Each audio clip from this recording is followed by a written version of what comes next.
Kamot ba ng kamot yung alaga mong aso or Introducing pusa? Pet Healer Anti-Tick and Flea Repellent. Hindi mo lang to sa part ng kanilang bato kung saan hindi nila madidilaan.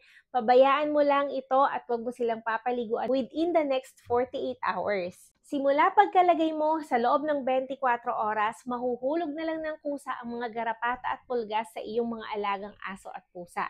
Hindi na rin sila mahahawahan ng ibang kuto mula sa ibang aso or pusa sa loob ng 30 days dahil umeepekto pa sa kanilang katawan ang bisa ng Pet Healer Anti-Tick and Flea Repellent. This product can be stored for the next 24 months. Bawat isang tube ay may laman na 0.5 ml. Reminder, this is veterinary grade, specially made for cats and dogs only, and it can only be applied sa labas ng katawan ng ating mga alagang aso at pusa. Please keep this out of reach of children. Kung kailangan mo rin to, ilalagay ko yung link sa yellow basket para pwede mo siyang i-check out anytime at maprotektahan mo ang iyong mga alagang aso at pusa sa mga garapata at pulgas na nagkalat sa paligid.